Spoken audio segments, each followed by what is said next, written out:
Hey friends, Sacred Frames, I'm Jeff Cook with movie Mike Yager, Sean Palmer. We are in celebration of Disclosure Day, going to do a science fiction movie draft. The shocking overlap of science fiction with spirituality. And the more I get into this, I'm like, it is everywhere in these movies. Mike, you got some categories for us. What do you see here, boss? Well, yeah, so we cannot wait for Steven Spielberg, he of E.T. and Close Encounters, and going back to where he began with Disclosure Day. And so we wanted to have this conversation about this genre, which is all about seeking the unknown, the beyond, the ways that can lead us toward transcendence or horror. You know, the ways that we're dealing with, this question that comes to Hagar out in the desert. Where have we come from and where are we going? Like, these are the central questions that undergird science fiction as a genre in many forms, movies among them. And so we're going to be drafting 8 categories, a little more, what's the word I'm looking for? Let me see. All right, so...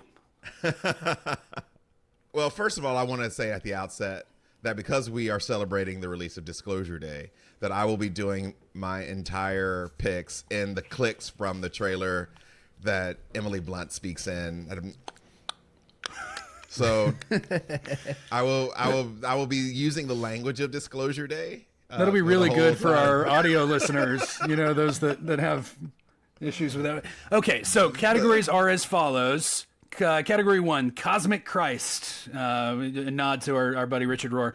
Not our buddy.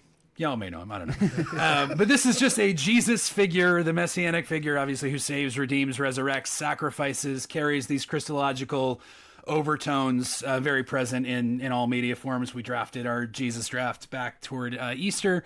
But this will be kind of a space-centric take on that category. The next is To Infinity and Beyond, we are calling it. This is exploration. This is humanity pushing beyond its limits into the grandeur and mystery of creation, out beyond the what we know of our earthbound reality here. The next 3 couple categories are paired.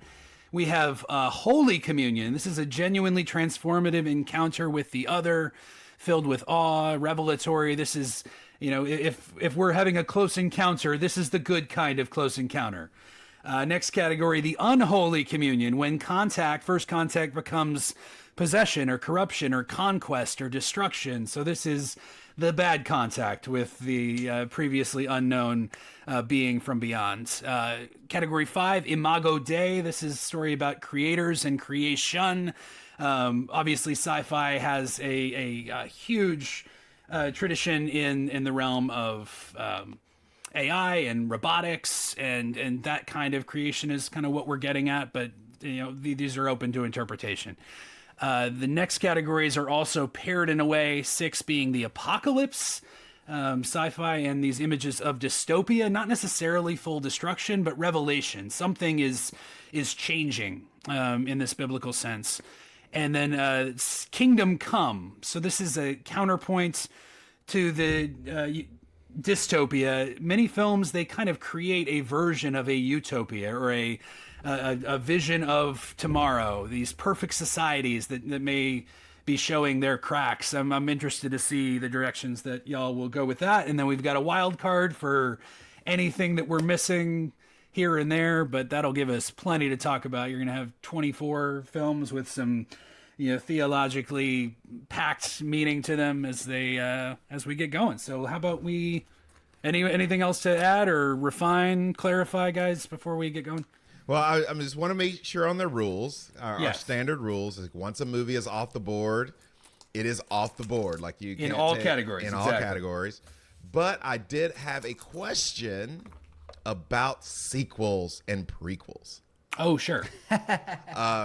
So if someone were to take, let's say, a movie that had a core 3 movies, and then 3 prequels, Yep. and then 3 sequels, and then really bad recent movie Sure. that was released that is just 3 TV shows strung together, Like, if you take one of those, do you take all of them? So I'm pro standalone. Go ahead. I think maybe I'm gonna propose something for the sake of this little circle, because they are different films. I think that they're on the board. Maybe we can do one per trilogy, or if this could derail the thing off the beginning. But Star Wars is not sci-fi. Okay, well, I think Star Wars is a fantasy film. Well, I was going to take Star Wars in every category. I'm kidding. Star Wars is allowed. You can pick it whenever you want to. So this is a huge conversation that we need to have briefly. Okay. Because I remember, I'm old enough to remember having a long drive to Abilene once with a guy who loved the Matrix until Trinity revives Neo at the end with a kiss, because he said that is not sci-fi, that is fantasy. And so that was like a hard line. I know, like, some folks are going to be listening, and this is not Star Wars, the Matrix. A lot of films blur the line at some point. So are we going to just like discuss them as they come up, whether or not they fit, or are we just going to make a broad category? I think if our listeners have any complaints, they can email those to sean.palmer123@gmail.com. Okay. Well, then I'm fine. I just want to know how we're playing. I do think, well, no, it seems to be one per trilogy works though, because it feels to me like a trilogy is trying to tell one story, or it should, unless it is the prequels to Star Wars, which they had no idea. No, actually the sequels, the 7, 8, 9, where they had no idea what story they were trying to tell.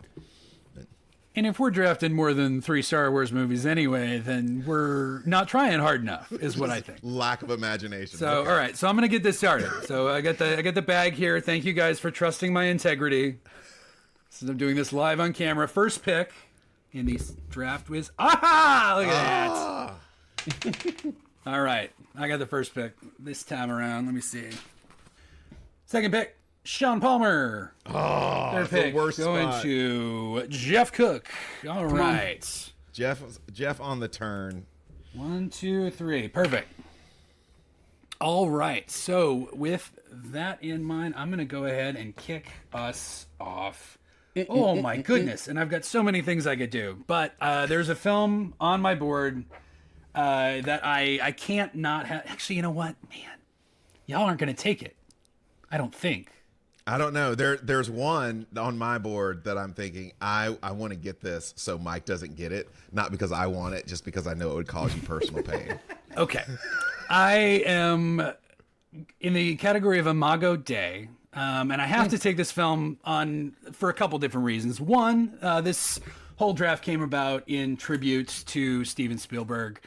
One of his films, perhaps lesser regarded films, broadly speaking, in history, but it is my favorite of his, not only my favorite of his films, but it's in my Letterboxd top 4, as it's been, I think, for the past, decade. His love is real, but he is not. The film is AI, artificial intelligence. Haley Joel Osment's playing David, a young android. It's based on a Philip K. Dick short story, I believe, Do Androids Dream of Electric Sheep, I think that it is called. But he is created as a robot child that is a prototype given to a family that has recently lost their son. And he becomes embedded in the family, but it is not too long thereafter that it seems that he does not belong in this world, and he is sent out into the cruelness of a world that made him and then discarded him. And he goes on this quest, this kind of Pinocchio quest for the blue fairy to become a real boy. Aren't we all? Along. And it is Spielberg working in tandem with the recently departed Stanley Kubrick. It was meant to be a Kubrick film. The two of them developing together in collaboration, and then Spielberg taking that up after Spielberg's passing, and so you have these two masters and two tones. Kubrick's passing. Yes, sorry. So two masters, two tones, butting up against one another. It has this final sequence that is, as otherworldly as anything at the end of 2001, and the ending that is melancholic and crushing, and it is an antithesis of what people tend to think of Spielberg as a over sentimental. It is not a sentimental film. It is one that wrestles with who we are, why we're here, how we long to be together, what we're willing to set down for these moments of reality and transcendence. It's just the best. So AI, artificial intelligence. Have you guys seen it in a while? It's due for a 4K this year, I think. I can't wait for that. But anyway, there we go. I'm going to tell you, I have never actually seen AI, and I'll tell you why. I was so sick of Haley Joel Osment at that point when that movie came out. I was like, oh gosh, not this kid again. So I need to visit that because I totally rejected it out of just exhaustion. And I love Sixth Sense. I was just over him at the time. And it's interesting to me that Spielberg speaks so highly of that movie, right? And he doesn't always do that with his films. Parent-kid relationships and sci-fi, the overlap of those, Spielberg is just a master of that overlap, and has created a handful of beautiful movies. I'm thrilled that Spielberg is number one off the list because coming to science fiction, I don't hear his name necessarily in the pantheon when you talk science fiction, but I think he absolutely ought to be. Well, there's just something about the nature of his filmography, so much of it being rooted in trying to understand his parents. And, I've just revisited The Fabelmans recently, and you see...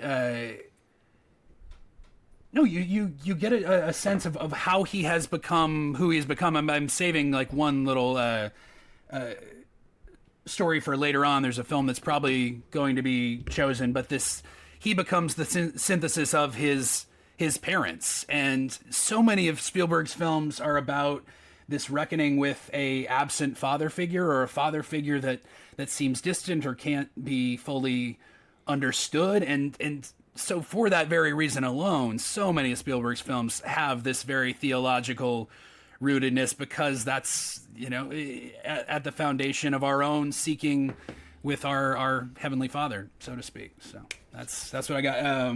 That's my final word on that. I'm going to hand it to Sean otherwise. Pick number 2. All right. Number 2 is, I joked about picking this a little bit ago just to take it from Mike, so I'm sure Mike knows what it is.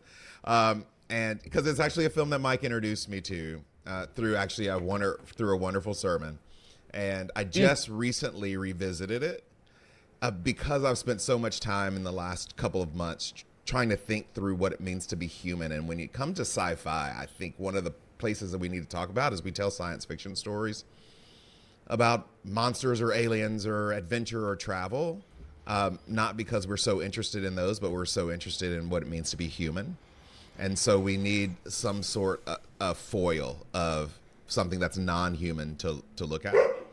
And so I'm taking, with my first pick in the category of Holy Communion, which is Good Contact, Arrival, the Denis Villeneuve 2016 film, starring Amy Adams and Jeremy Renner, because it's a film that, for me at least, I needed to see 2 or 3 times before I started to get my arms around what was going on. And not because it's confusing, but because it's the kind of dense text that even the first time you watch it, you get, oh, at the end, I understand what was happening.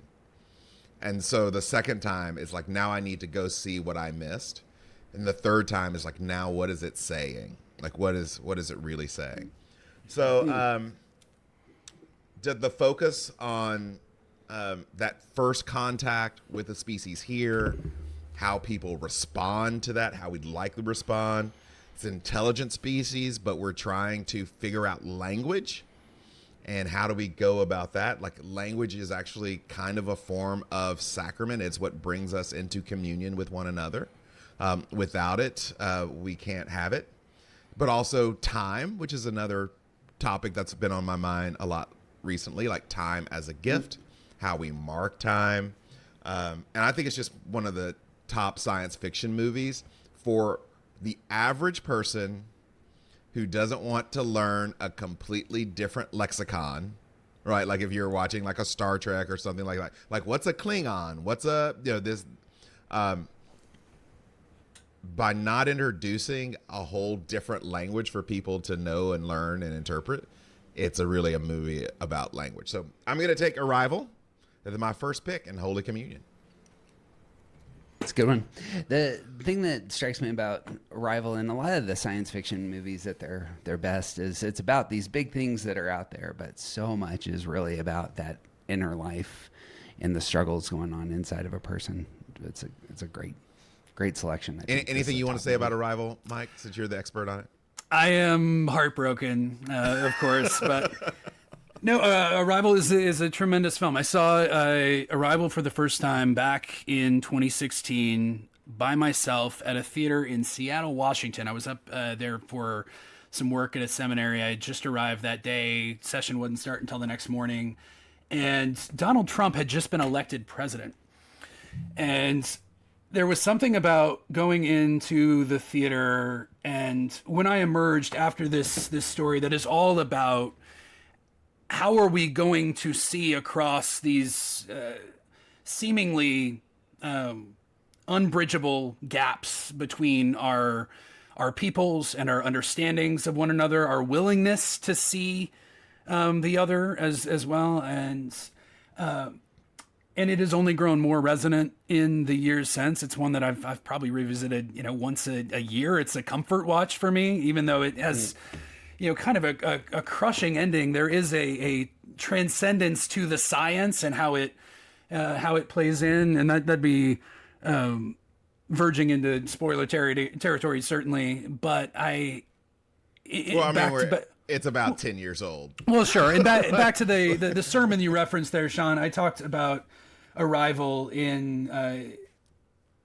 conversation with Pentecost. This season that we've just passed in the church calendar, and it being an upending and a recapitulation of the Tower of Babel. Like we've got here in the Pentecost, all of those gathered from across the region now hearing one another as speaking in their own tongue, and this is the gift of, or what is the tool, or what they initially think is a weapon that the heptapods, the aliens, are offering Louise, played by Amy Adams, and the tool, the gift, is their language. But the gift is only being given to each of these 12 pods that are suspended around the world in a fraction, 1 of 12. Some assembly required. We don't have the fullness of the truth of this gift that has been extended and passed to us from beyond. We need to work together in order for this harmony to function as intended. Lovely. I got nothing more to add. I think that's an excellent reflection. Great movie. Jeff, you got 2 picks on the turn. Bang. All right. Well, with a tip of the cap to Andy Weir and the upcoming Odyssey movie, we need to bring Matt Damon home. I'm going to go with The Martian. On the thematic side, The Martian is, spiritually speaking, if you're going to stretch, this is a story of resurrection. I'm sorry, Mark what Watley was dead and he's alive again. What category is this? I have this for exploration. Okay. Taking The Martian. It's not only about a resurrection, it's about a return. And for me, that's all of that's a stretch, but I thought it was funny. This is a top 10 movie for me for the last 25 years, and for three reasons. Most science fiction, I think, asks the question, what if people fail really badly in the future? This one asks the question, what if people actually rise to a great occasion? Nobody betrays anyone in this movie. Nobody turns selfish. Nobody decides Mark Watley is expendable. The entire film is thousands of people deciding that this one life matters. I love that image. It elevates beauties, virtues that I think are beautiful and that we need, specifically stewardship. We see our hero become a farmer. He's an engineer. He's a botanist. He's a mechanic. It is male competence. And that is something that is severely lacking in our storytelling is this guy does his job really well. And it benefits the rest of us. And it's not just Watley's character. It's everybody else who's just doing their job at NASA. It's government actually serving something amazing. And lastly, this is a movie about hope, and hope isn't optimism. Hope is, things break and are terrible, but I'm still moving on with passion. And for that reason, I just find this a really unique science fiction film, and wanted to pick it first, not only because I thought it might be on your lists, but I think it's worthy of that spot. Again, top 10 for me in the last 25 years. What say you guys?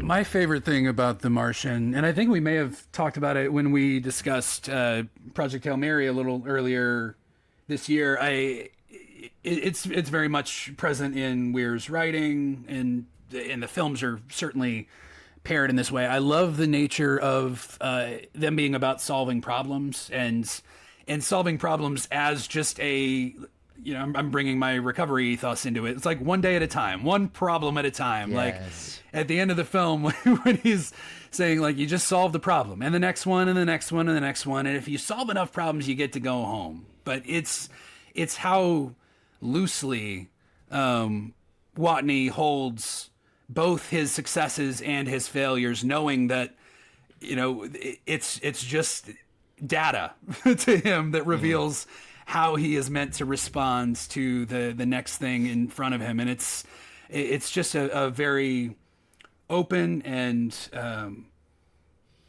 curious and courageous way to exist in the world, that because of course it's steeped in peril, but it's also steeped in possibility and opportunity, and you never really see there are pieces of despairing. I don't think that Damon never becomes his character in Interstellar, for instance. Yes. Yeah. Well, and isn't that a hallmark though of Weir's work, that there isn't a villain? Even in Project Hail Mary, some things have to be done, but everything that's done, at least that we see, is done altruistically.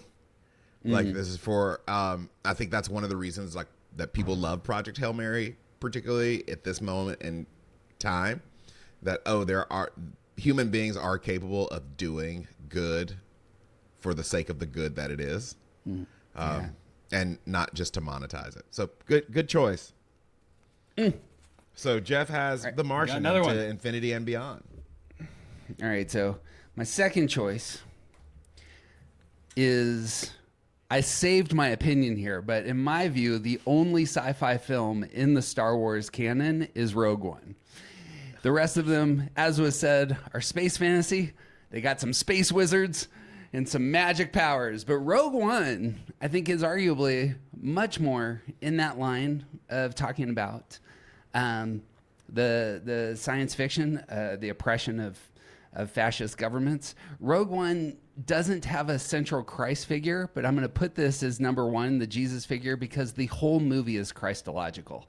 The Rogue One community itself is the Christ figure. What does it look like for those who are filled with faith to sacrifice themselves to defeat death? That's what the Death Star represents, and that's who they are. And the beauty of the sacrifices of the characters. For me, and this is a man who had a Star Wars podcast for 5 years, it has the two best death scenes in all of Star Wars that aren't in Rebels. And for me, it has the greatest example of spirituality in Star Wars with Chirrut Imwe. The hymns rising in the end and repeating his mantra as he moves towards the battle line is crushingly beautiful for me. And it's Star Wars is so beloved, and none of these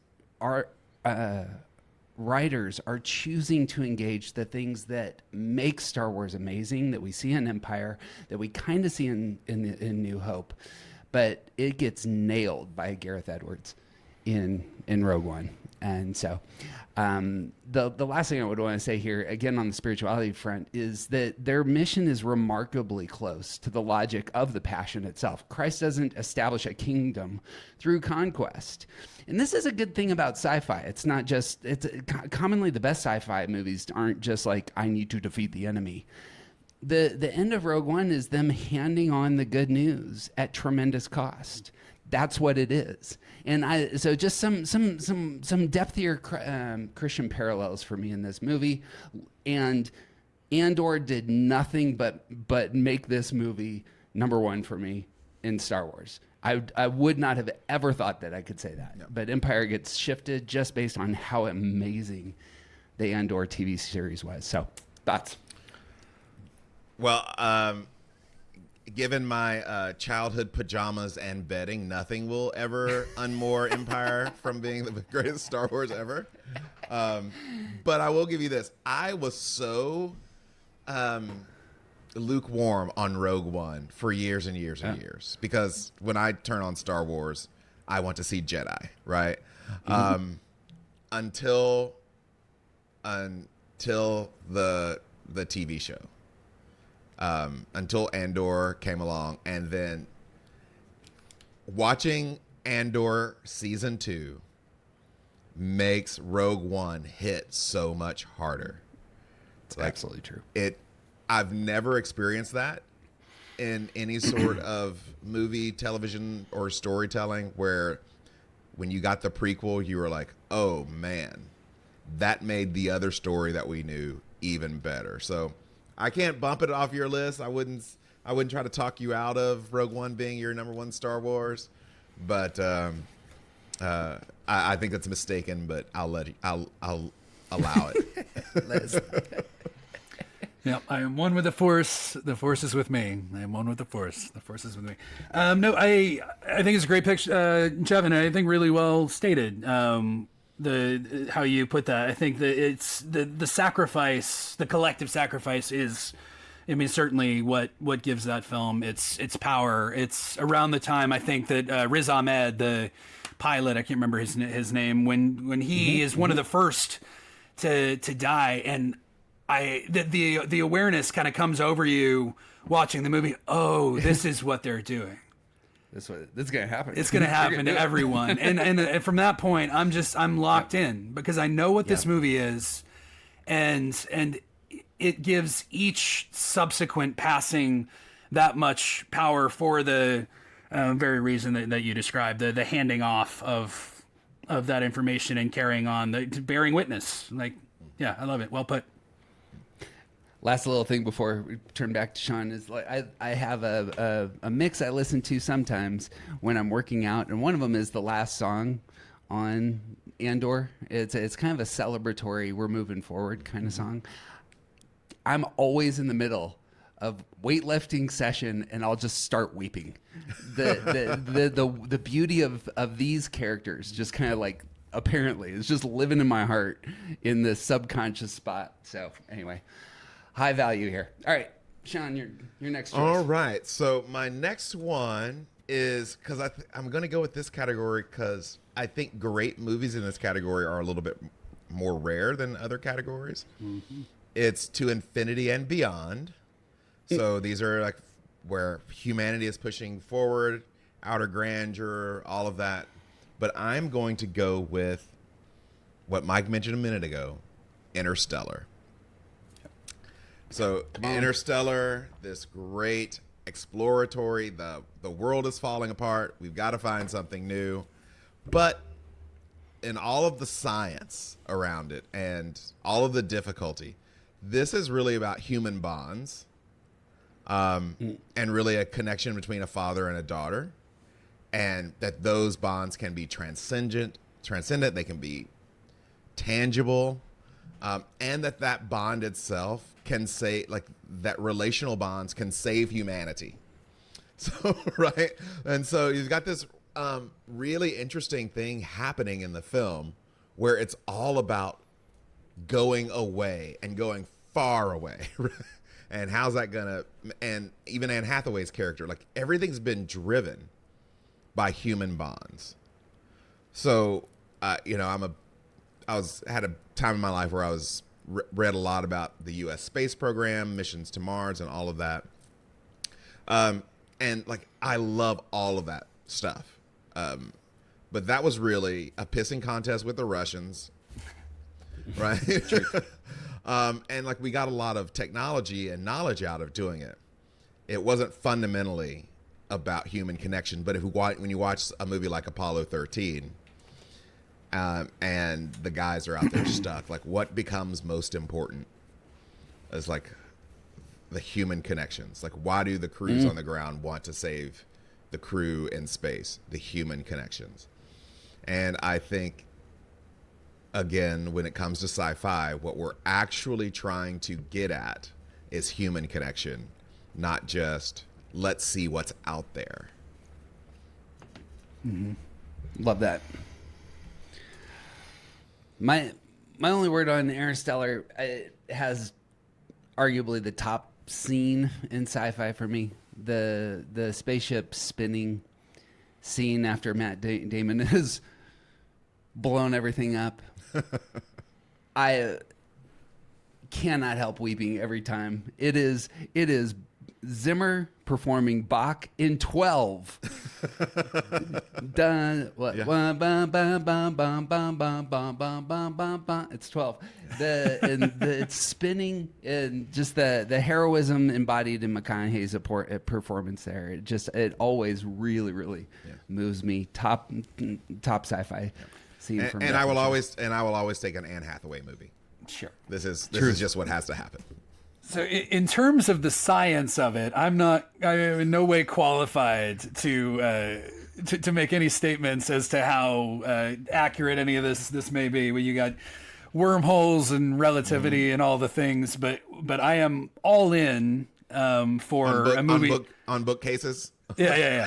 For a movie that suggests that the power of love is indeed a tangible force that can fold across the bounds of time and space. And I don't think that these three men here could call themselves Christian if we didn't on some level believe that to be very true as well, mysteriously, cosmically, in the ways that we don't have an equation for, but any more than we can deny that it is true.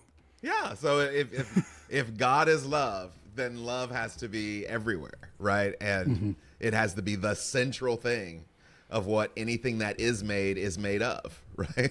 Yes. So there you go. Interstellar. Bang. Okay. Mike, what's your second pick? Ooh, I've got a couple different directions I could go, but I do have choices, and I was worried. I'm sad about Arrival still, but I'm going to stick in Holy Communion, and go ahead and take my second pick in that category, and I'm going to stay with Steven Spielberg, actually. I'm not taking my buddy E.T. because I already drafted E.T. in the Jesus draft back in April. I will, however, let me see if I can find the tone. Dun, dun, dun, dun, dun. Oh, that's off. I think that could be two movies. You hit. Dun, dun, dun, dun, dun. Yeah, that could be. Exactly. Right. Now, I am going Close Encounters of the Third Kind, a movie I just rewatched with my son, his first view. And this is the thing that I love the most about Spielberg and Close Encounters, and I alluded to it before in this being a film where Spielberg is reckoning with where he has come from, what he believes about the beyond. I think about this. I'm thinking of the scene at the end where we've developed a language, a musical language to talk with these ships that have arrived. And there's a clip from inside the actor's studio with James Lipton talking to Spielberg back in the day, and he says your father was a computer engineer, and your mother was a concert pianist. And when the aliens come, they communicate via math and music, this blending. And not even Spielberg himself realized that syncretism had happened until it reflected back to him by this TV host decades later. And I think there's something so beautiful in that, because Close Encounters is a film all about seeking and the unknowable, these unanswerable questions. There has to be this presence beyond, because otherwise, what sense does all of this make? It doesn't come with answers. Like, Close Encounters is a film that only continues to pose, I think, more questions, but it does so in a way where it seems to suggest that there is a benevolence at the core of the universe that maybe we can't fully see or understand. But if we're humble and wondrous enough that we might fall into an unlikely, unforeseen encounter with these creations, and they may bring us to see something that we've never seen before, that we might come back and tell the tale, like those that are arriving kind of here at the end of the film. So I know I'm doubling up on Spielberg already, but tis the season, so here we go. Close Encounters. I mean, you did reject a purely Spielberg draft, so we could do big sci-fi draft, but you've only taken Spielberg. I mean, I've not. That's not gone unnoticed. But let's talk about this: the tones, bum bum bum bum bum. Right? What did you think? I mean, one of the most delightful moments sitting in the theater watching Project Hail Mary is when Rocky begins to communicate, and they're communicating. And what is it? It's those tones from Close Encounters. And so I'm sitting there in the theater, like, giddy about it, right? And looking at my wife and daughters, and they're like, what? Just totally don't get it at all. But anyway, what did you think about the appropriation of that in Project Hail Mary?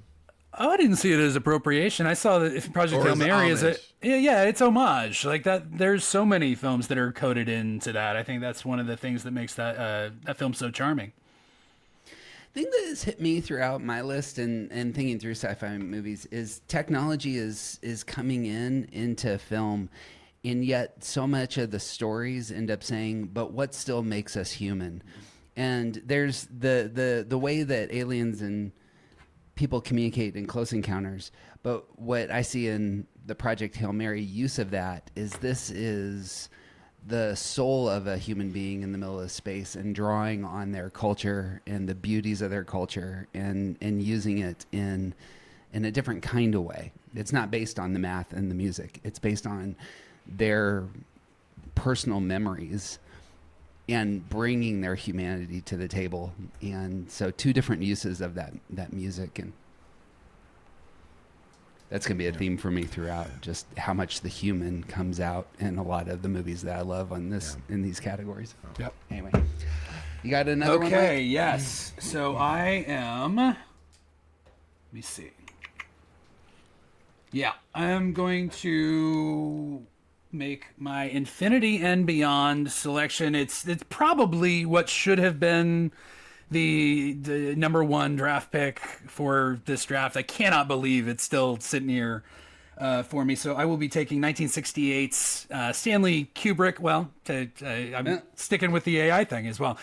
2001, A Space Odyssey, landmark sci-fi epic, directed by one of the greats. And 2001, it follows humanity's evolution across these very kind of distinct chapters of our creation and our coming into awareness of ourselves and our conflict with one another and our trajectory toward the beyond, and that's, toward the prehistoric apes, to the development of tools, and obviously one of the great smash cuts in film history. A bone becomes a teetering space station, and to your point of music, is we got Blue Danube, we've got the Zarathustra. I mean, it is, and then by the time we get to this surreal, I mean, not even having talked about how our rogue AI or the Star Child,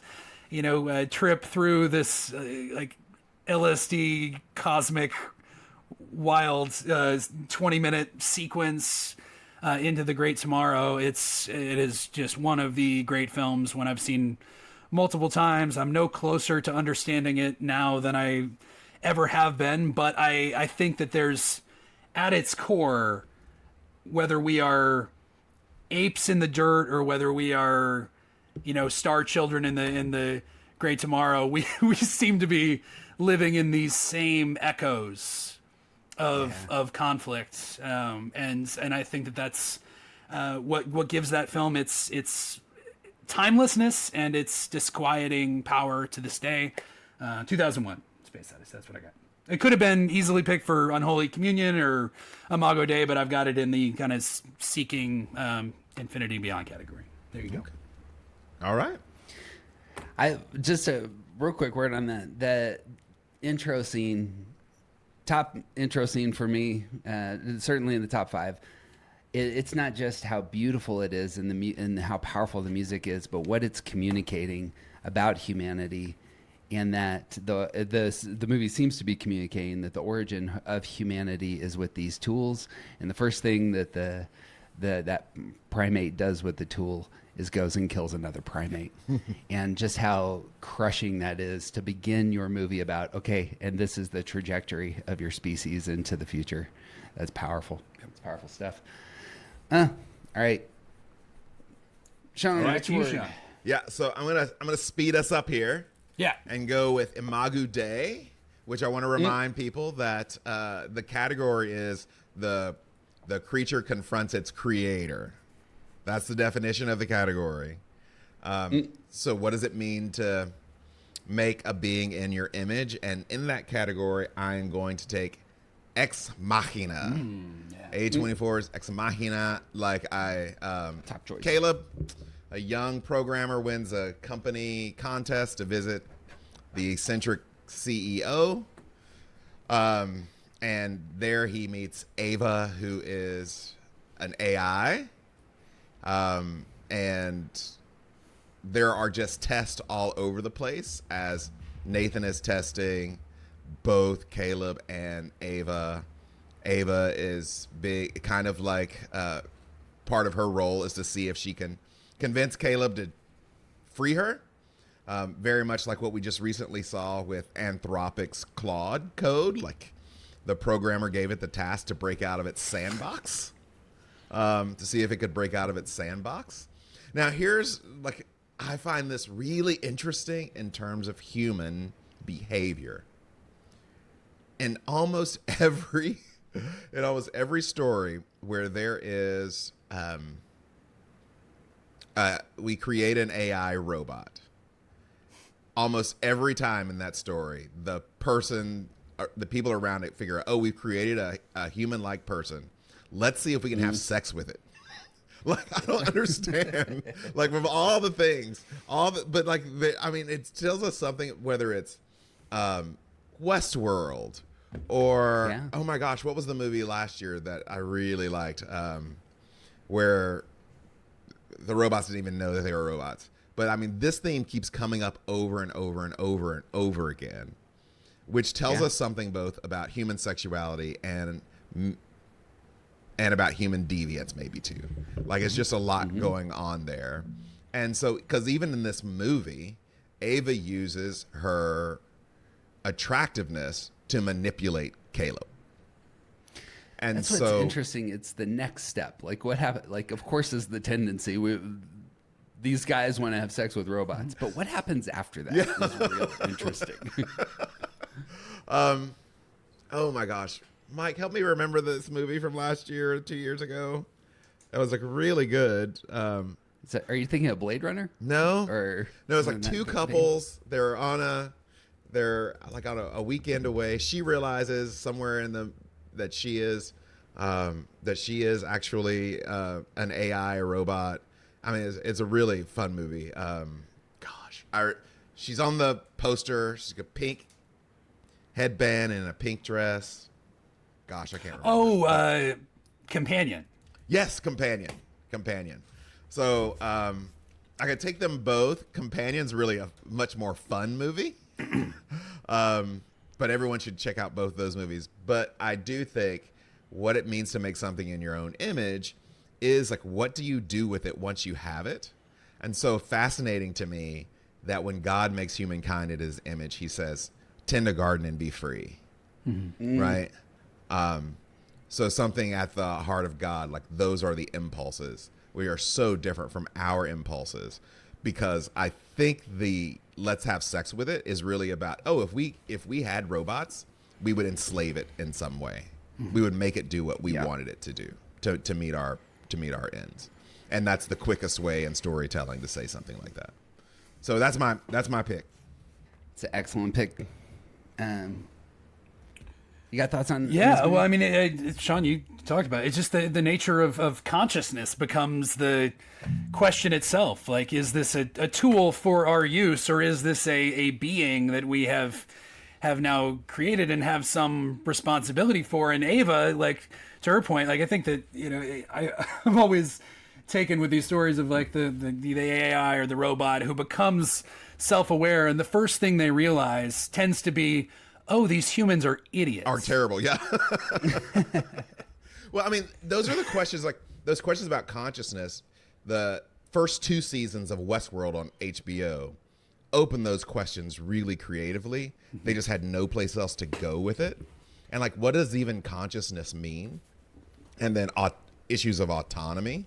Like I think it's just fascinating that God chooses to let human beings have choices, right? Mm-hmm. And to make choices.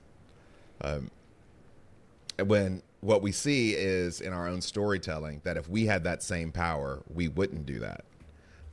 There would always be a fail-safe so that you would do exactly what, in Companion, for instance, they can kind of dial up on the app how smart or dumb they want their robot to be, just really fascinating what we would do with the power if we had the power. Whew. Especially as robots, the thing that made Westworld interesting on this front, and this movie, perhaps there apparently looks to be no suffering of the robot, mm-hmm. And so then it becomes what's in your heart, what gets expressed if you have power and have that you are not actually harming anything. Mm-hmm. And so often the AI movies kind of make that jump and say, no, but these things do feel. And now what happens? Anyway, I find that an interesting wrinkle. All right. Your choice. Take it away, Jeff. You got 2. All right. So I'm going to pull a mic as well that this would have been my first choice, but I really wanted to protect my list in its entirety. My next movie is filmed by the greatest director ever. It's scored by Beethoven alongside the greatest film composer ever.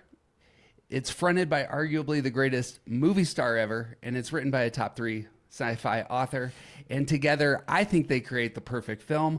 I am routinely shocked that Minority Report is not in the top 10 list of most people for 21st century films. It is highly creative, gorgeous to look at. It is well ahead of its time, spoke to the moment after 9/11 and what we were experiencing in America better than any other film of the day, in my view. It is a philosophical piece of art for discussing freedom, justice, human beings in society, and it has a heavy dose of what do you do with addiction, what do you do with grief. The grief side in particular, I find cutting in this movie, and Cruz and the loss of his son end up being just, I feel it emotionally devastating. But for me, if the purpose of films is to like awaken in us some deeper sense of purpose and truths through human beings and conflict and reflection. In my view, Minority Report is just a top movie. Is it better than There Will Be Blood? Yes, it is. Is it better than No Country for Old Men? Yes, it is. It is absolutely better than most of the stuff that has gotten listed in these top 25, the movies of the last 25 years, including Sheep Detectives, by the way. What category do you have that in, Jeff? I have this in my Utopia Okay. category. Okay. Yep. And that is my overly long setup, mostly because of how much I love this movie. I think its only rival in the 21st century are Oppenheimer and The Social Network. Well, for me. I would want to say Minority Report is actually one of my favorite movies. There is one central storytelling problem at the heart of it, but I overlook it because of all the reasons that you just said. It is the villain. No, it's that an event can't cause itself, and okay, sure. But at the heart of that story, an event causes itself, and if you get past that, like the rest of it's fine. So. It will not be the only paradox that I accept, Sean, in the world. No, it's a great movie. It's just the thing that really rises to the surface as I'm thinking about it is that central tension between free will and predestination and these questions of judgment. And, as like Jeff said, with the depiction of post 9/11 and the surveillance state, and is only now growing all the more relevant anew. And you've got these questions of judgment. No, I haven't done anything, but no, we've already seen it. We know what you've done. We know who you are. We've proven it. Yeah. And so what's interesting about Minority Report is that the book that it's drawn from and the screenplay, the workup of it, had been around forever, and nobody wanted to do it.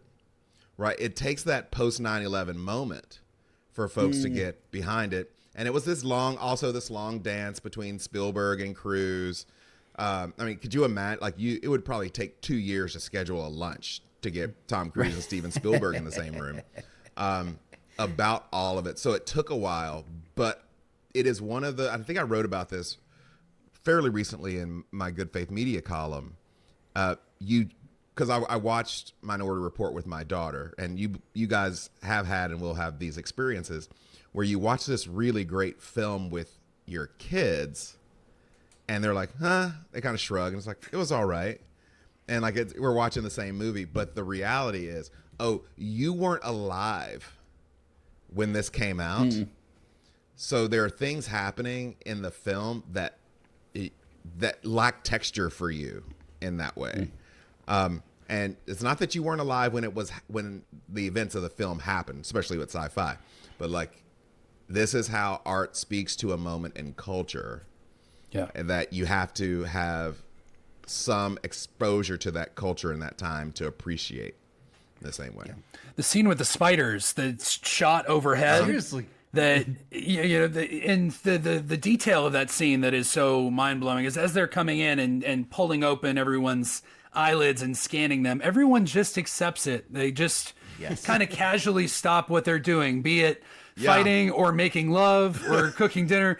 They accept that this is a part of day-to-day life for the sake of security for everybody. And where have we heard that before? And this is a 2002 film, I want to say. It's somewhere in that neighborhood. Yep. And so much of the stuff that was kind of foretold and the technologies are just beat for beat what we're experiencing moving forward. I heard recently that they can, scan your face and project ads for you in real time at sporting events. Oh. And that was in the day you were like, oh, yeah, I guess that could happen. What do you think? I mean, every time I check in the airport, I'm TSA touchless. TSA pre-check, touchless, and all that, clear. Yeah. And you just you look in the camera because they've already got my face. All right, you get a second one here, Jeff. All right, well, I'm sticking with Cruise. Most underrated movie for me, or at least in the short list, is Edge of Tomorrow. This is for Bad Contact. Love the hell out of Edge of Tomorrow. The idea, again, spiritually speaking, of death as formation. Cruz starts, his name is William Cage. He is a cowardly, manipulative, self-protective person. And then he begins dying again and again and again. And just that undercurrent is powerful in terms of what the spiritual experience is and what transformation looks like. This also has what, for my money, is the best romantic line in all of film, which builds on the fact that he has invested heavily in Emily Blunt's character, who had the same condition he had, where she died over and over and over again. She had a romantic partner who died and was not able to move into the future with her. And so she naturally is the only person in the world who's self-protective on this front when it comes to him. And there's a spot where he says, "This is as far as you go. No matter what I do, I can't get you past this point." And she tells him to go on, and he says, "I wish I didn't know you, but I do." And then as it happens, she gets severely injured, broken, she's dying. And the first time in the film, after countless thousands of deaths, she unveils something to him that is very personal, and it's her middle name. And it simply wrecks me every time I watch it. I just think it's a gorgeous picture of the connection of two human beings. And but aliens. So this is Bad Contact. There's so many great alien movies, but for my money, in terms of the evil ones out there waiting to get you, Edge of Tomorrow is my choice.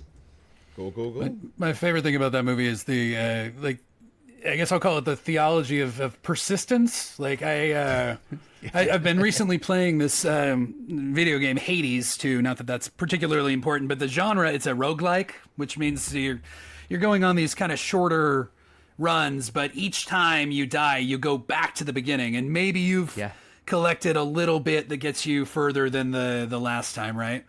But it is very much that film in this interactive form. And I pulled up Galatians 6.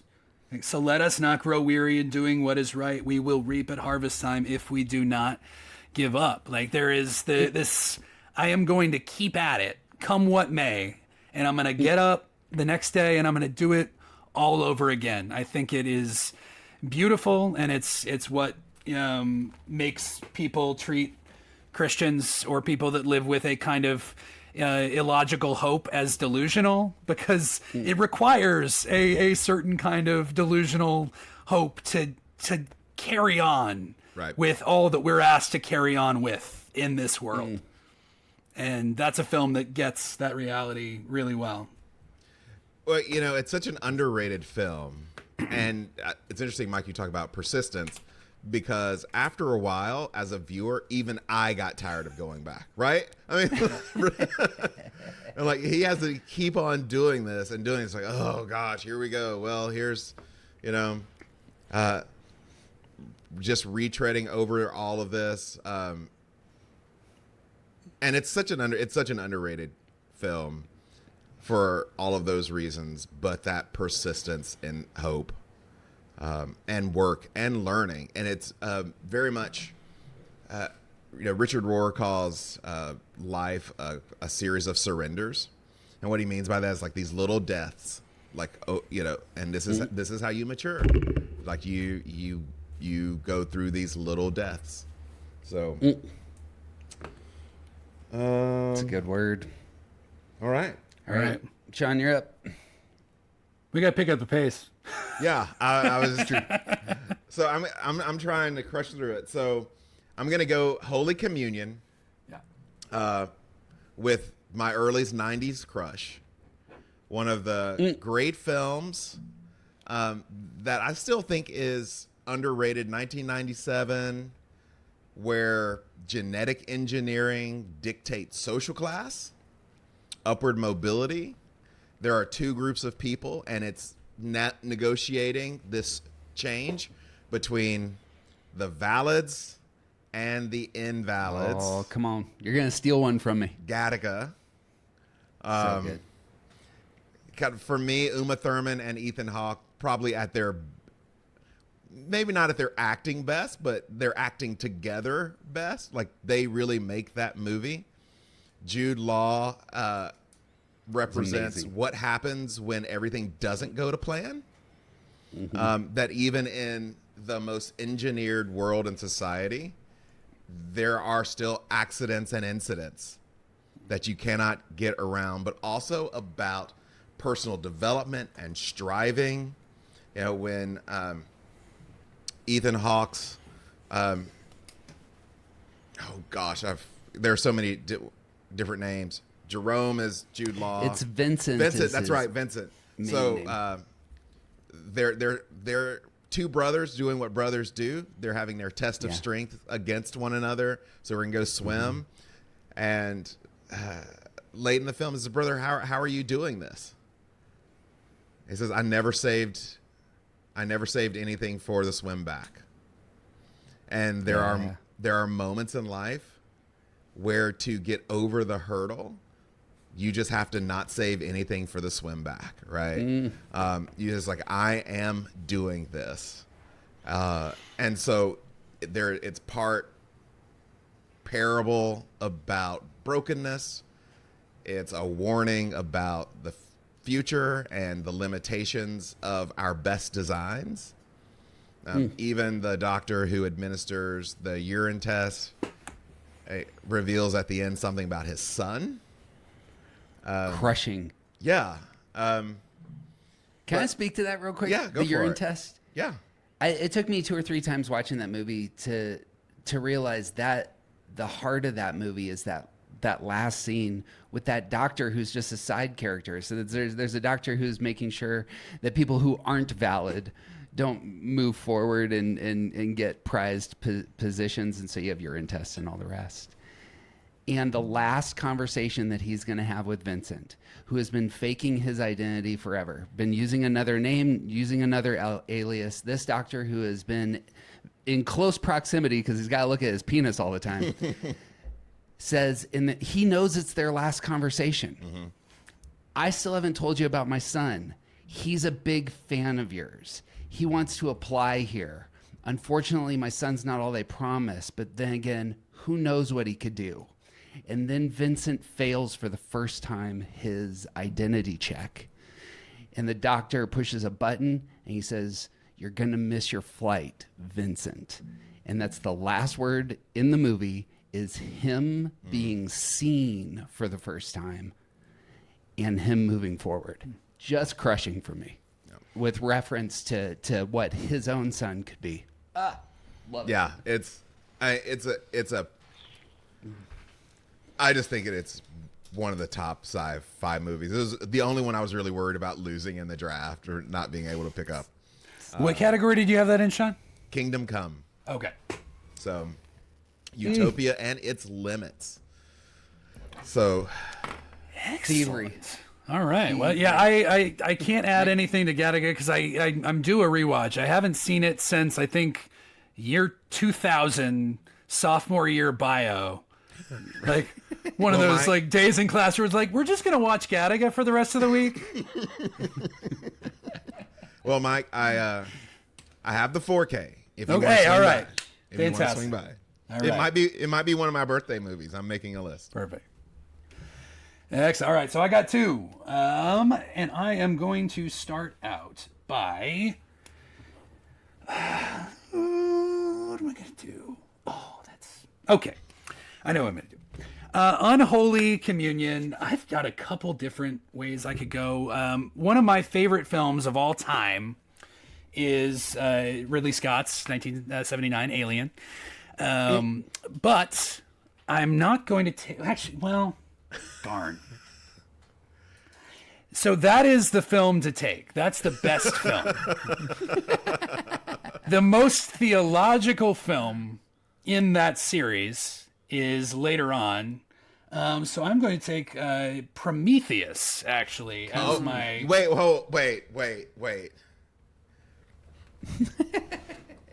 I Yes. need some words about taking Prometheus over Alien. Like I love Fassbender. I need to. You need to unpack this for me. Okay, I'm for the sake of this draft, because I want to win, I'm going to pick Alien, and then I'm going to talk about Prometheus. So the pick is Alien from Ridley Scott, which has become a saga. I suppose this would have been really appropriate in the creation category as well, especially where the narrative has gone since, as Ridley Scott has picked up in both Prometheus and Alien Covenant. But this is a film about this horror, this unstoppable, perfect killing machine that we cannot do anything about. And where did it come from? It came from us. We made it. We released it. We keep fiddling with it and making it even more deadly. We cannot stop ourselves. It's kind of like we keep talking about this same theme in various categories. It's we don't know when to stop as a species, as a people. There is no end to our seeking, and thus, no end seemingly to our happening our way into untold destruction and terror, like we have on the ship of the Nostromo. Guys? So true. Well, Total side. I figured Alien would come off the board in the first round. Because it's such a I had notes about that I want to talk about. It is one of those films that I absolutely loved, but I've only watched once. Like, I've only seen it once because it's so, like, I have this thing about things being on my face, right? But it absolutely, it redefines the genre, which is why I thought it would come off the board a little bit earlier. And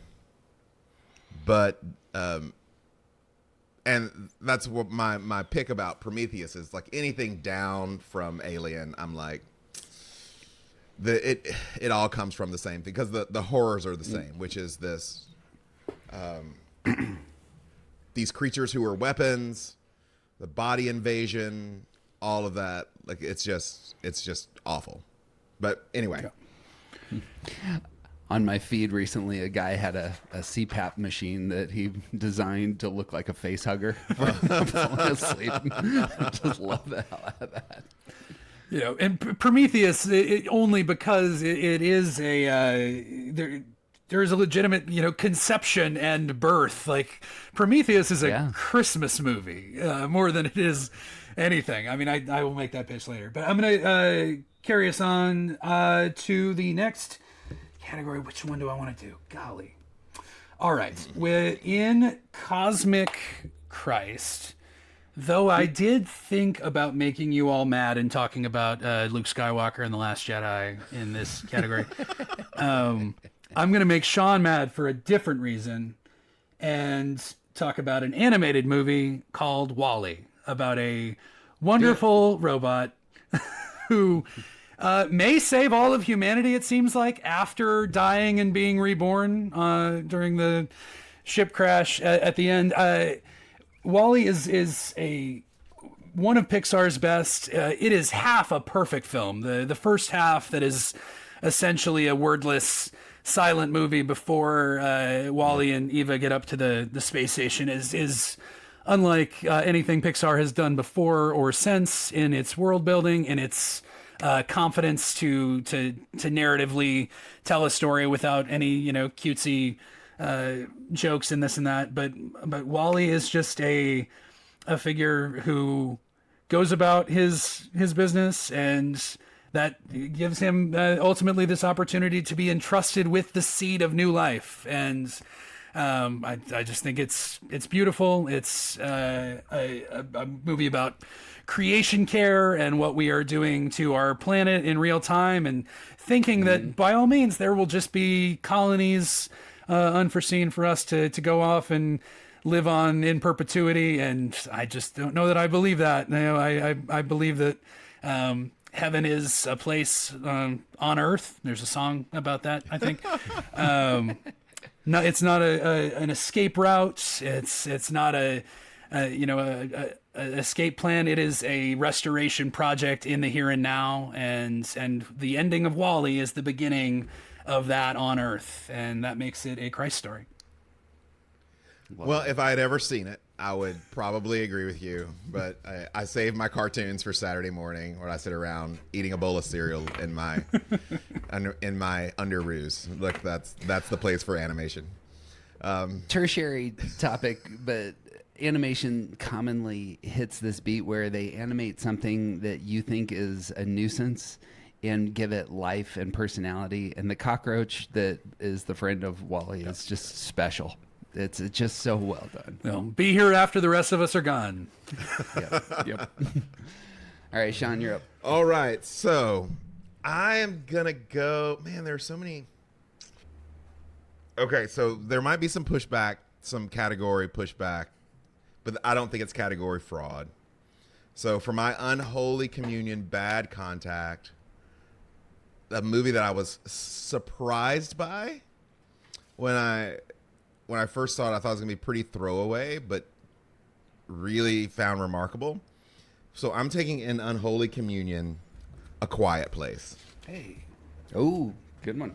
And I kind of feel like I should take A Quiet Place day one, but it's not as I thought the ending of Quiet Place day one I found unsatisfactory. But A Quiet Place, these creatures who hunt with every sound, a world reconstructed or restructured really by the presence of something that just destroys on contact. It's so tense. Like the whole movie is tense. And they're learning in real time, like, oh, we can go this high, and like a baby is being born. All of that, you just happen to stumble upon this family who is trying to survive in this world by doing this thing that every human has to do, which is to make noise.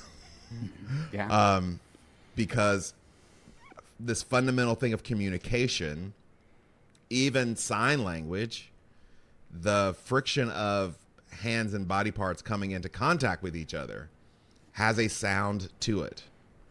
And the world becomes soundless for humans, and what that would mean for us. So especially theologically, what that means in a soundless world when God speaks the world into existence, right? And Jesus is the Word. Like, we have all of these metaphors, the way we understand who God is, that are auditory, like a voice from heaven, so, angel singing at the birth of Jesus.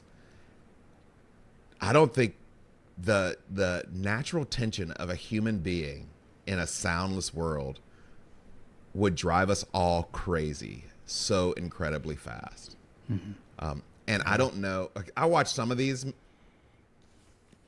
horror movies like this, and I think, man, just eat me. Like, I want to be like day one, like Quiet Place day one. I want to be gone on day one, because that would be more palatable than having to endure the aftermath. So Unholy Communion for me, A Quiet Place. Just even being in the theater was sitting in that discomfort. There are very few films that are that much better in a theater with a crowd than they are in a home setting, for that very reason, because everyone collectively can't even eat their popcorn because they're like they have this fear. That's so I think it's a good movie, not a great movie. I think it's pretty smooth brained. I'm thinking of the whiteboard that Krasinski has set up. Yeah. And he's like, how do we survive? We need medical supplies and soundproofing.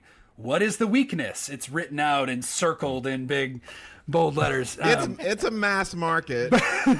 But what is very, very good, and to throw some anticipation out for Disclosure Day as well. I'm hearing raves about Emily Blunt's performance. She is incredible. And to your point, one of the hardest things I imagine being soundless during would certainly be childbirth. Her performance in that whole sequence of the film is, I mean, you can't even catch your breath. It's wonderful. Apparently, Emily Blunt challenging Sigourney Weaver for the sci-fi queen status Maybe. here. She's really 3 times she's on the board already. And Disclosure Day coming up, her refusal to do stuff with AI in the process of making that. So, really fascinating. Excellent. All right, for good contact, I'm gonna take my first Star Trek, and since it's on the board, I'll go with the second one. Since arguably the best sci-fi movie ever, arguably, I love the hell out of Wrath of Khan. Wrath of Khan, I didn't realize, so I was kind of putting my notes together on this, it's not a Spock story with as much as we think about Spock at the end. This is absolutely a Kirk story. It's about wrestling with mortality. It's about wrestling with getting old. Something I hadn't really thought about is that Khan represents trying to stay perpetually young and try to stay perpetually in the past. All of his grievances come out of what has happened to him before, whereas Kirk is moving forward. And part of moving forward is him becoming wiser, understanding the depths of his friendships, accepting some of his failures, specifically as an absent father, and going through that cycle of not being the one who sacrifices himself for somebody else, but being the person who has to grieve the loss of somebody who was so close to him. And can't say enough about this film in terms of what it means. I think it sets in motion so much of what we see in contemporary films, especially superhero films and the rest, where you need to have a sacrificial death that really has power. But the Nimoy's death in this just is unrivaled in my view, in terms of like that, sci-fi adventure, sacrificial death kind of scene. All of this is about I'm putting this in the good contact category because of the relationship with the aliens, but the good contact that actually takes place in some ways is Kirk discovering his son and what his son begins to mean to him by the end of the film. So that's what I got for my first Star Trek movie that I ever saw. I watched it with my dad. And I don't know. I can't remember when it came out. I mean, I saw it the year that it came out. It's probably the only one of us here who was alive for that. The earworm totally freaked me out. Like that earworm. Still one of the most harrowing scenes in all of movie history. Where he's just like, but yeah. Not wrong. The Wrath of Khan. You've got. Oh my gosh, what's his name? Ricardo Montalban. Yeah. Fake chest. Did some push-ups for that role. classic film. All right, you got 2. You get another. I do. Mike is rightly letting us move things forward. Come on. I'm going with Dystopia. If I were to put what is the most prophetic movie that's ever been made, it's shocker to me. I was thinking about this. It's 1987's The Running Man. The Running Man show has proven to be the most what does it look like when mass entertainment and fascism come together as we see them in our culture? It's this movie. Yep. And the ability to control a culture through getting them very excited about executing the enemies of the state, making the male population impotent through gambling and through fear, having very few voices that can actually oppose those with microphones and broadcast channels. For my money, Richard Dawson, who's the Family Feud guy, is one of the great villains in film history. This role is singular for me. I love everything about it, and I'm a huge Schwarzenegger fan. For me, dystopian, give me the 87 Running Man. It's just such a good movie for me right now. Yeah, classic. Another one I saw with my dad. It is the sci-fi version of Network. Yes. And its predictive powers. That's true. So, in its predictive powers, it is Sci-Fi Network. And Jesse Ventura is doing his full Jesse Ventura in it as well. Did you see the remake, either of you guys?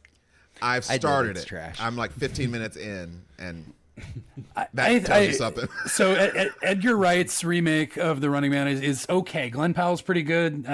Josh Brolin, I think, is great in the Richard part. That's true.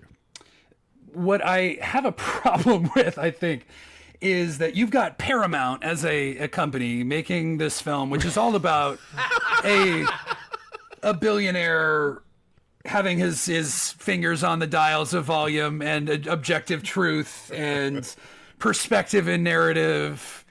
And I find it a little interesting that we are looking to a Peter Thiel owned company in the year of our Lord 2026 to tell us about anti-establishment and raging within the machine. I find a little laughable, I will say. Preach. Well, you know, irony may just be dead. Who knows? Oh my gosh. All right, Sean, you're up. All right, so this is tough. So I'm gonna go. My category here is apocalypse. And there are a couple I don't know that you all will accept as apocalyptic films. And there's one I don't know. Well, I guess this will qualify as. I'm really torn here. Really very torn here. But I'm gonna go with Apocalypse. V for Vendetta. Ooh. And there's only a little, I mean, like there is this disease that is unleashed on the people. It creates Hugo Weaving's character is created in a lab. You know, remember, all of that. And it is, my wife cannot watch this movie. She refuses to watch V for Vendetta with me. I don't know what it is about it. I don't think my children are particularly fond of it either. But in 2005, when it came out, I think folks here in America were saying, well, this is a commentary on the Bush administration. And Sure. it might have been, but I think if it had been, it's one that no one got because we've only gone more down the road of authoritarian leaders. Correct. And you've got a police force with basically unhindered capability to do whatever in the street to whomever. And I just find it actually just terribly entertaining. Even when V catches, what's her name? Played by Natalie Portman. Natalie Portman. Yeah. And he she has turned on him before after his kindnesses and saving her. And she undergoes a bit of discipleship and a different way of seeing the world. That's actually pretty cruel, or could be seen as pretty scene cruel. for sure. But he is like feeding her these letters, right? Trying to help her see. And she's had with her producer through these letters, through her own experience, that she knows something is wrong with the world that they are inhabiting, but she doesn't quite know how wrong yet. And he knows how wrong. So part of it is about his vengeance on the people who did this. But in it, they set people free. And any time at the end of a film where you got masses of people who are in the streets finally coming to realize how underthumbed they have been by someone who just exists on a screen, which is the definition of what we live in now in the attention economy. Like, to be forever on your screen, that you can't get through a day without hearing from this person, or hearing about this person, is part of the way the control works, to be ever present in your life. So I'm going to go with V for Vendetta. I had a couple of others, but I just like that one. If I'm going to throw one on of my list here that I had for those, this would be the one that I would put on for fun. I got a fine bottle of gin, a cigar stashed away, and the 1812 Overture ready to go for a future date, unknown at this point in time, but it's gonna be blaring. Yeah, and I'm gonna love it. It might be the unavoidable ubiquity of this kind of like noise and desiring oppression that has made it so that I have not revisited V for Vendetta in recent years, but it's a good pick. Well, okay, Jeff, we should get together for that time where you pop when you pop that open. I'll give you a call. Mike, what do you say? All right, it'll be fun because Mike can't drink and I can't smoke. there you go. I'll do it for both of y'all. All right, so I'm gonna finish out the apocalypse category here. Y'all left me all kinds of options. I could have gone with Planet of the Apes. This is a thick category. Like zombies category. Technically would have been, I think, a provable. Mad Max Fury Road that was on my list. That was on my list. But the one I'm going to pick is 2006, I believe. Alfonso Cuarón, Children of Men. Oh, that was on my list. Like, I've got it right here crossed out. Children of Men. Extraordinary film. So I think we're actually past the date at which Children of Men takes place. It's like mid 2020s maybe.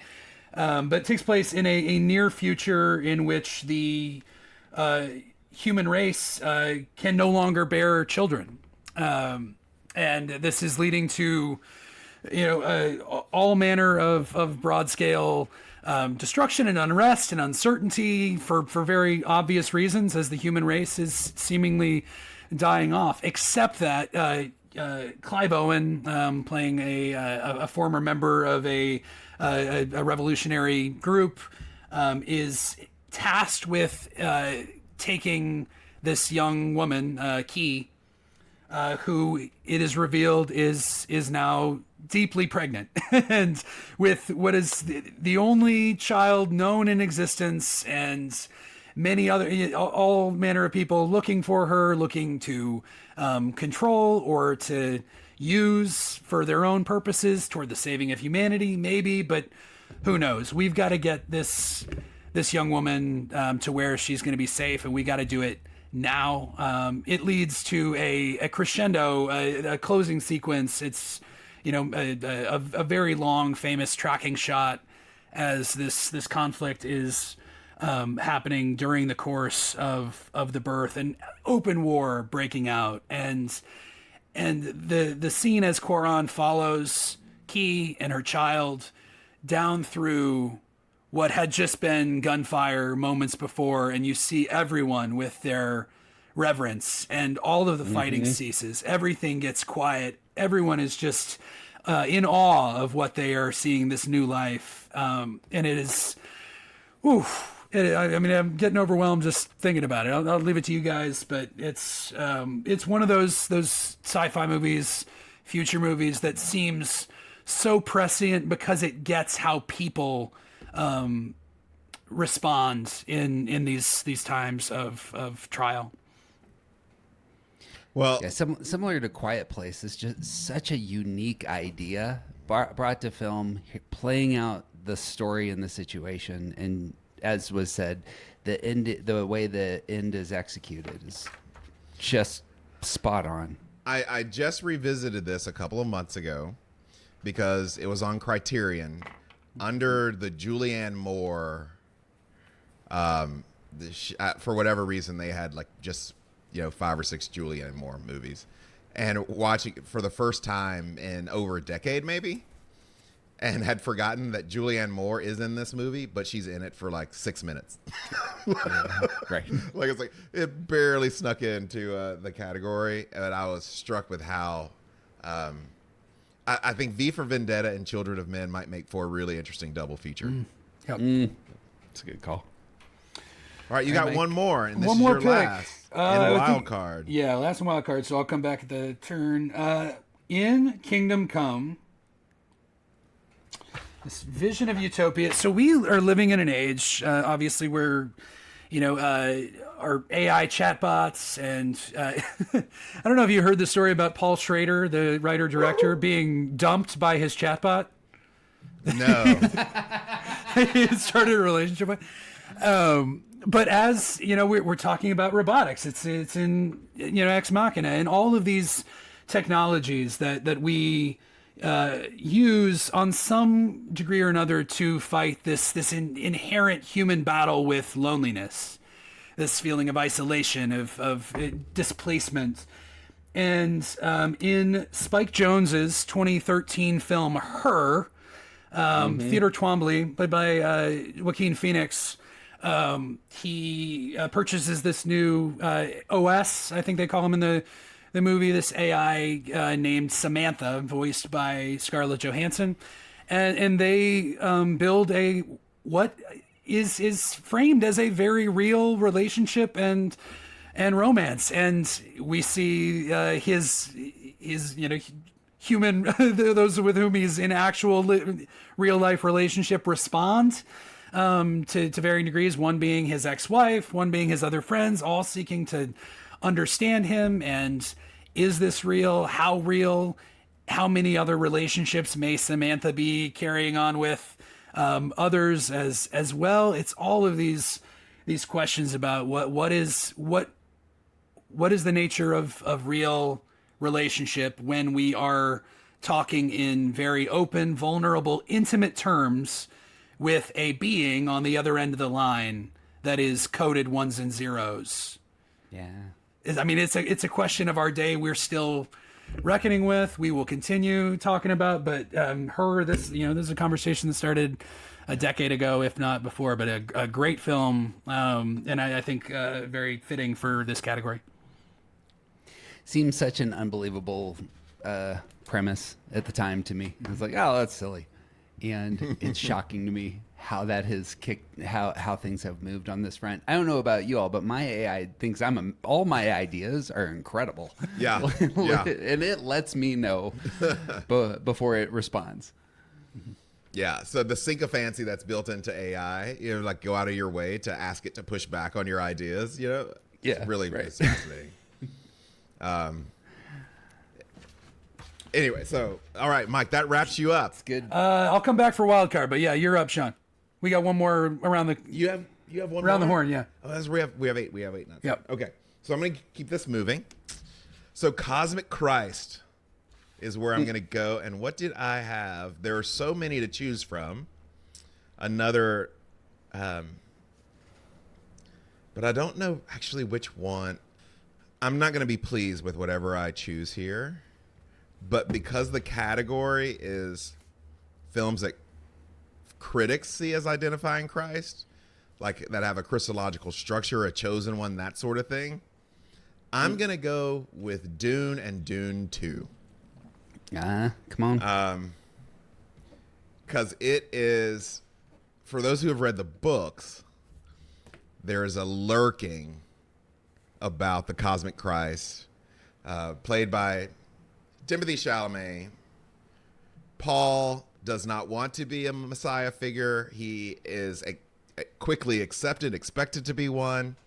He tries over and over to deny it until the stakes become so high that he has to embrace some level of it to protect people, particularly Chani and her people that he has come to love. And so this is how I know that Denis Villeneuve will have to change the ending of change a lot about Dune 3 because it's a Christ figure that doesn't turn out to be the way that we want our Christ figures to turn out. And the audience, I don't think, is going to accept that. So if it follows the story of the books, but just in terms of the movie, Paul is a triumphant savior at the end of Dune 2. He is the savior that they have been waiting for, and now he's here. So just those two movies without projecting into the future. Rock music. I got my last two rolling here. I don't have anything on Dune. Sorry, I keep falling asleep. You got thoughts on Dune, Mike? Well, I too am eagerly awaiting what was formerly known as Dune Messiah, now Dune Part 3. But it's the how they go about this story will be fascinating, because the Paul Atreides character is very much a figure of our day, and the kind of horror that can come shortly behind when a person begins believing that they are indeed the savior that others are saying that they are. Well put. Well put. All right, Jeff. Last one for me. I got 5 and 8. So Imago Dei for me. I'm going with RoboCop, another 1987 prophetic movie. Oh, is it on your list? It was going to be my wild card. Yeah, it's on my list as well. Oh, come on. It was just so trying to sneak that in. I think RoboCop is one of those movies that just gets better and better the further out that we get. It seems so, that overlap of capitalism, given all of policing, given the steering wheel, and the dehumanization that comes into play in those spaces. And RoboCop represents for me like the best of sci-fi on some of the stuff I was saying before, in terms of you have these technologies that advance and advance and advance and advance and seem to want to create like peace and order, like those sorts of ends. And the beauty of humanity gets exposed and rediscovered and shown by the end in these scientific tales. And the last scene of this movie and the last line just cut for me. Bad guy is disposed through a very clever way. Head of the organization looks at RoboCop, and everybody knows him as RoboCop. What's your name, son? Murphy. Cut to credits. And the beauty of I know who I am. I love stories where the character ends up going through the trial and lands on identity, and RoboCop just ends up having so much of that, and as well as it's a fantastic Verhoeven There's movie. literally a cleansing of the temple in RoboCop, Ooh. right? Like which we do need to talk about Ed 209 as Please do. as the predecessor to RoboCop. Like, who thought this thing was going to work? Like, it can't go upstairs. Like, It can't go upstairs. Like, how did it even get into the conference room where it killed that guy at the beginning? It won the Oscar. This movie won the Oscar for sound effects just based on that creature, which is terrifying, especially that opening scene, which apparently was a minute longer in the original or something like that. So I almost selected this as my Cosmic Christ. So director Paul Verhoeven, the Dutch director, he has been on record as saying that he believes that RoboCop is the American Jesus. Like, that's the it is very much explicit, from him being hung, has kind of Peter Weller being hung up has a crucifixion bent to it. When before he kills Boddicker, he literally walks over the water. Like, he walks on the water. That's true. Well put. Yeah. Well put. What was the thing I was going to say? Sorry. The music of this movie, I think, is really fantastic, and the execution scene of Murphy was one of those scenes I couldn't watch this movie for 10 years after I saw it the first time, because that was just such a terrifying image. Satire of so much consumerism as the American religion as well, in there. Yes. Policing being like the part of the American religion. That's what I see. I lost my notes.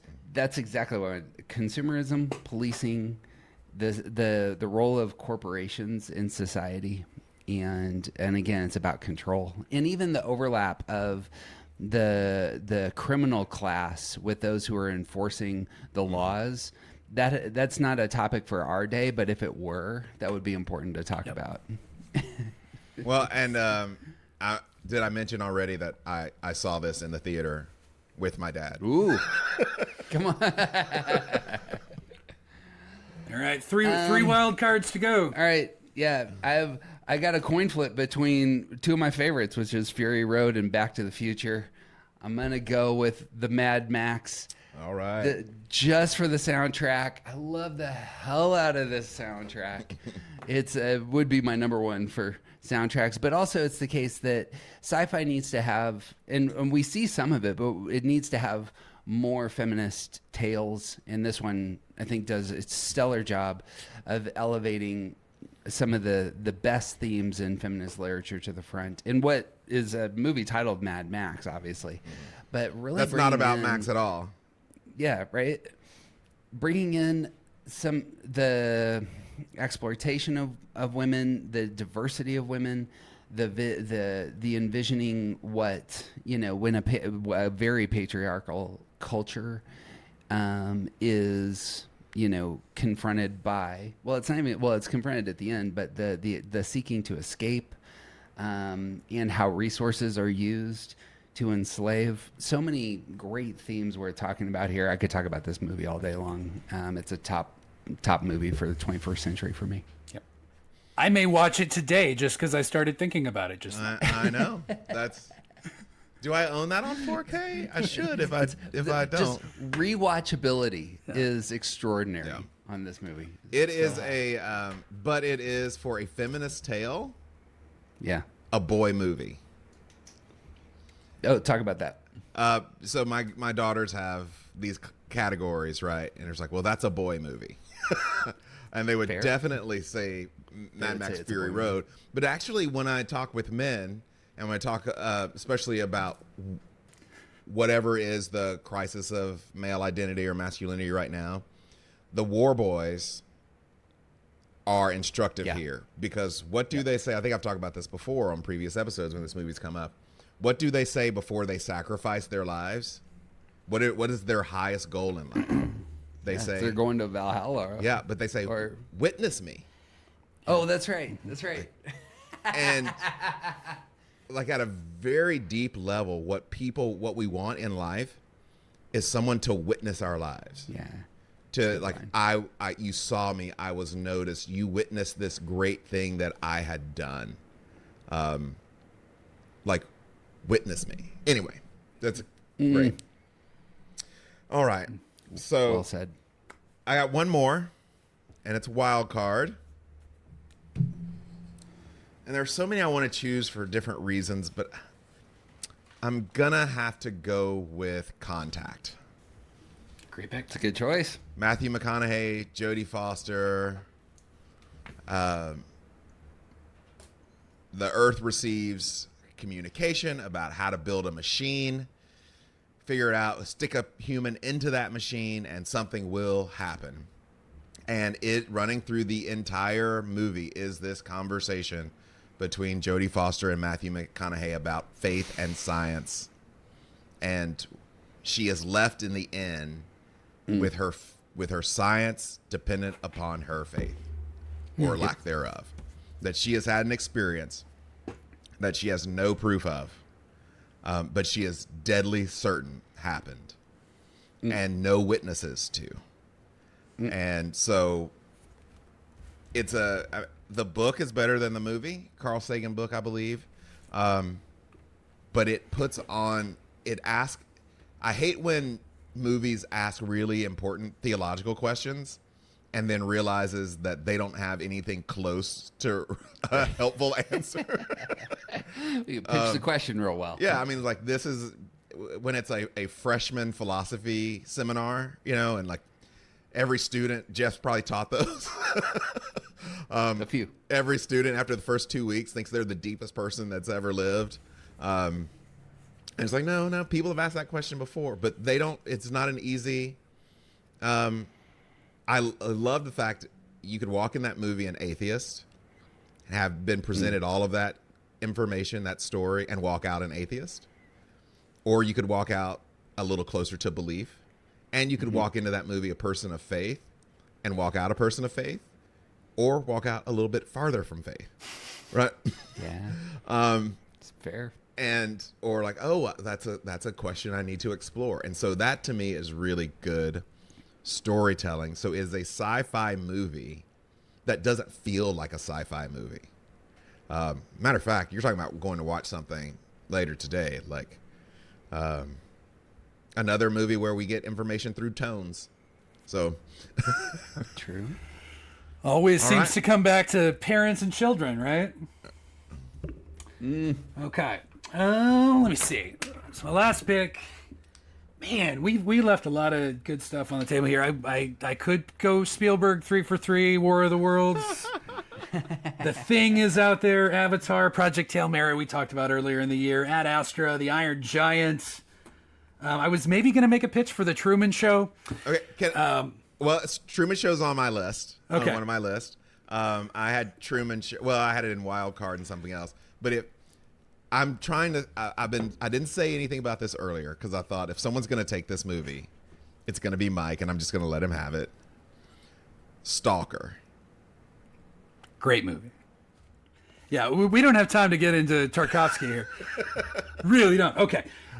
So it's between two for me, one being 2004's Eternal Sunshine of the Spotless Mind. It's just classic.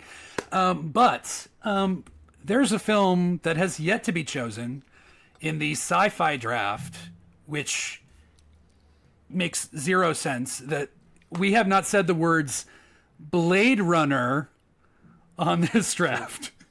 Ever heard of it? A movie about the central question that we've been talking about this entire time. Who are we? What are we? Why are we here? What is this? What are we supposed to do? Does any of this matter? It's all in this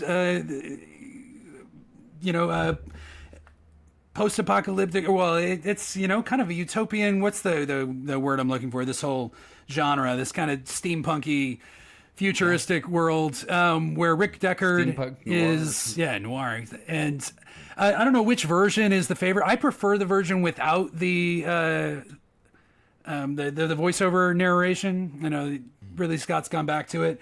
But then in the continuation, Blade Runner 2049 and Villeneuve's film from a couple years back, I love the conclusion where Ryan Gosling, his character, I can't remember his name, who is wondering, am I a replicant? Am I the chosen one? Am I the child of a replicant born for this greater purpose? And I love that the conclusion after all of that is, no, you're not the chosen one. You're not special, but you do have the power of choice, which makes you real. Like, you have agency, you have something to give and to participate in. So no, you're not the chosen one, but does that make you any less real? And that being the note that we're left with, all these years later after the original, which is a classic for any number of reasons. Blade Runner, it's on my list. Got it. The nick of time. Classic. There you go. Well, I am Jeff with Dune with Blade Runner. Cannot make it past the first 20 minutes without just comatose asleep. So, I know that's me. The new Blade Runner, the old Blade Runner, the same. I'm just out. I might have to buy the 4K just for my nights when I can't sleep. Yeah, that's with me. That's me with Star Trek. Why I didn't pipe in earlier. To validate, the Blade Runner was on number one in most of the online lists that I watched. It's just the case. I think I was just a little too young to really get into it. I need to go back to it, but certainly. All right, guys. Regarded. Well, that has been the Close Encounters Sacred Frame Sci-Fi Movie Draft. Let's go recap our rosters here. I'll kick us off. So Cosmic Christ, I had Wall-E, Infinity and Beyond, 2001, A Space Odyssey. Holy Communion, I had Close Encounters of the Third Kind. Unholy Communion, I had Alien. Imago Dei, AI, artificial intelligence. Apocalypse, Children of Men. Kingdom of Come, I have the movie Her. And wild card, Blade Runner. That is a murderer's row, y'all. That's true. You want to go, Sean? Yeah, so in Holy Communion, I had Arrival and To Infinity and Beyond. Interstellar. For Imago Dei, I had Ex Machina. For Kingdom Come, Gattaca. Unholy Communion, I took Quiet Place, Apocalypse. I took V for Vendetta. For Cosmic Christ, Dune 2. Y'all let me get away with 2 movies on that one. I appreciate it. And then for Wild Card, I took Contact. That's excellent.